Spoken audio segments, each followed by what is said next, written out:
Hello అండి అందరికీ. ఈరోజు మన పురాణ యోధులు టాపిక్లో ఈరోజు మన పాత్ర ఏమిటంటే దమయంతి. దమయంతి చాలా ధైర్యవంతురాలు. సమయాల సందర్భంగా తను ప్రవర్తించగల మనిషి. సో ఎవరి దమయంతి? దమయంతి నలమహారాజు భార్య, నరుడు. నలభైమ అలాగే నలభీమ పాకం అంటే వంటలు బాగా చేయగలడు భీముడు, అలాగే నలుడు. అందుకే నలభీమ పాకం అనే జాతీయం ఏర్పడింది. సో ఈ నలుడు ఎవరంటే నిషాద నిషాద అనే రాజ్యానికి రాజు. తండ్రి పెద్ద వయస్కుడు అవడం చేత నలమహారాజు రాజ్యానికి వచ్చాడు.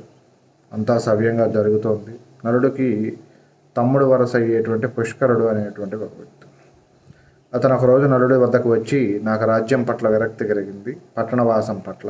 సో నేను దేశాలు తిరగడానికి వెళ్తాను అని చెప్పి వెళ్ళాడు అనమాట. ఈ పుష్కరుడికి మంచి ఈ పాచికల విద్యలో మంచి పట్టుంది పుష్కరుడికి. సో సరైన నలుడు చెప్పి అతను పట్టణవాసం వెళ్తాడు.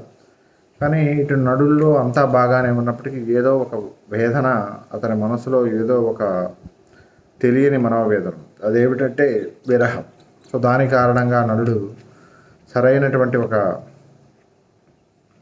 వ్యక్తి కోసం, భాగస్వామి కోసం వెతుకుతున్న సందర్భంలో కొన్ని పరిస్థితుల కారణంగా, ఒక విధమైనటువంటి పూర్వజన్మ కారణంగా దమయంతి తారాసపడుతుంది. అంటే దమయంతికి నలుడికి ఒక హంస మధ్యలో ఉండి రాయబారం నడుపుతూ ఉంటుంది. ఎవరా హంస అంటే అది ఒక పూర్వజన్మలో ఒక వ్యక్తి. ఆ హంస వీళ్ళిద్దరిని ఒకరికొకరు తెలియజేసేలా చేసుకోవడం, ప్రేమించేలా చేసుకోవడం, సో వరిస్తే వీళ్ళు ఒకరికొకరిని వీళ్ళనే వరించాలి అనుకునేలా చేసుకోవడంలో ఆ హంస తన పాత్ర పోషిస్తుంది. సో అలా గడుస్తున్న కొద్దీ చాలా కాలం తర్వాత దమయంతి కుందనపురపు రాణి. కుందనపురపు రాజు భీముని కుమార్తె. సో ఒకరోజుక స్వయంవరం పెట్టారు దమయంతికి. నలమహారాజు కూడా వచ్చారు. అప్పటికే నిర్ణయించుకున్న విధంగా దమయంతి నలమహారాజు మెడలో స్వయంవర మాల వేస్తుంది. సో అలాగే నిషాద రాజ్య ప్రజలు కూడా రాజుకు ఒక తోడు దొరికిందని భావించి చాలా సంతోషంగా అలా ఒక 12 సంవత్సరాలు గడిచిపోయి వారికి పిల్లలు కలిగారు. వారి పిల్లల పేర్లు ఏమిటంటే ఇంద్రసేనుడు, ఇంద్రసేన. వీళ్ళు నలుడు దమయంతుల పిల్లలు. సో తర్వాత హఠాత్తుగా పుష్కరుడు తిరిగి వచ్చేసి నాకు దేశయాత్రలు ఇక చాలనిపించింది, సో నేను మళ్ళీ రాజ్యంలోనే ఉండదలిచాను అని చెప్తే నలుడు సంతోషంగా ఆహ్వానించి ఒక పెద్ద రాజభవనం కట్టించి ఆయన్ని దాంట్లో ఉంచాడు. అంతటితో ఆగక పుష్కరుడికి మొత్తం సామ్రాజ్యాన్ని అపహరించాలన్నటువంటి ఒక దుర్బుద్ధి పుట్టింది. దాంతో నలమహారాజును జూదానికి ఆహ్వానించి పందెం కాశాడనమాట. ఎవరైతే ఓడిపోతారో వాళ్ళు 3 ఏళ్ల పాటు అరణ్యవాసం చేయాలి అని చెప్పి ఆయన పందెం కాస్తాడు. ఆ పందెం ప్రకారం నలమహారాజు ఓడిపోతాడు. సో సతీ సమేతంగా పిల్లలిద్దరు అప్పటికీ పెద్దవాళ్ళు అయ్యారు కాబట్టి వాళ్ళిద్దరిని కూడా కుందనపురానికి పంపించి వీళ్ళిద్దరూ అరణ్యవాసానికి వెళ్తారు.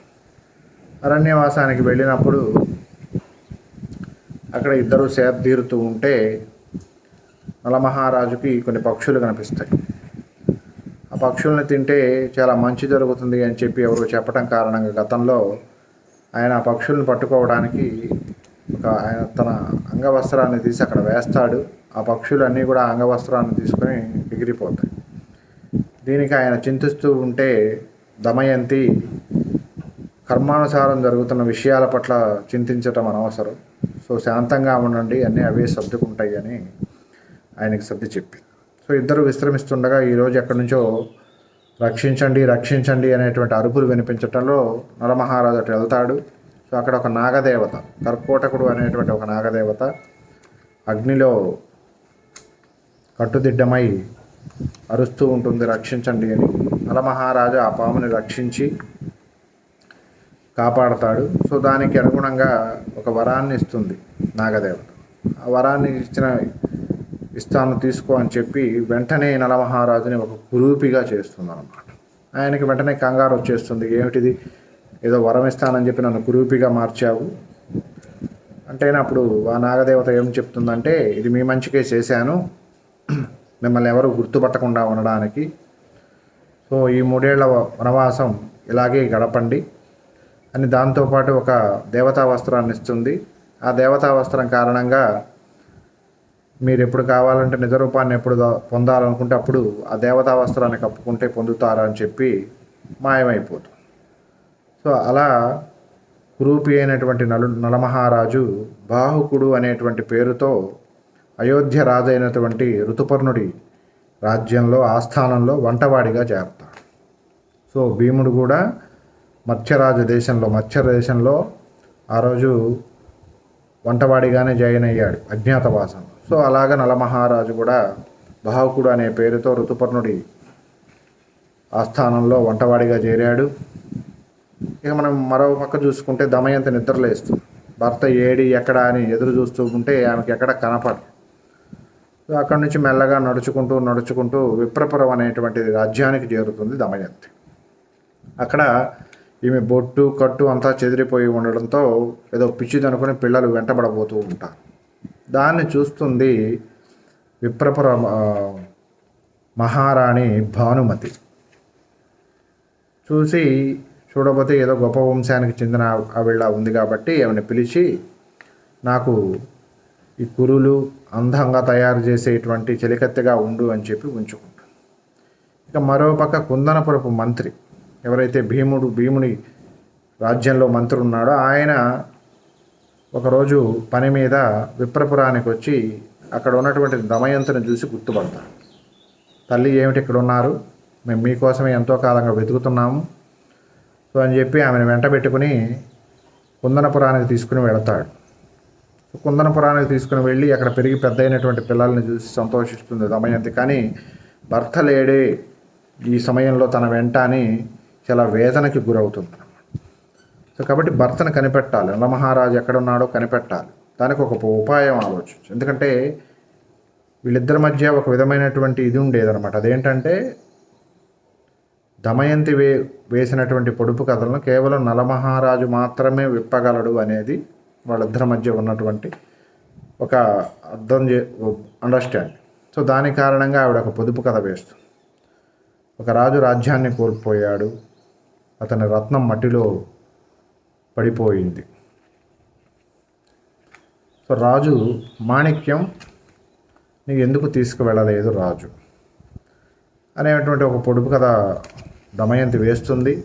ఆ పొడుపు కథ కారణంగా దమయంతి ఆ పొడుపు కథ చెప్పుకుంటూ కుందనపురపు మంత్రి అయోధ్య చేరుతాడు. అక్కడ విప్పగానే బాహుకుడనే పేరుతో ఉన్నటువంటి నలమహారాజు ఆ పొడుపు కథను విప్పుతాడు.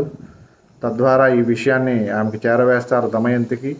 సో దమయంతి మళ్ళీ స్వయం వరం ప్రకటిస్తుంది.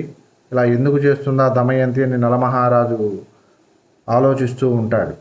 సో అక్కడికి వెళ్ళి మంత్రి చెప్తాడు, అక్కడ పొడుపు కథ విప్పిన కురూపమ్మ ఆయన నలమహారాజు కాదు అని అంటే, కాదు అతనే నలమహారాజు, సో అతను తప్ప ఎవరు ఈ పొడుపు కథను విప్పలేరు అని వివరిస్తుంది దమయంతి. సో నలమహారాజుకి ఒక విద్య తెలుసు. ఆ విద్య ఏమిటి అంటే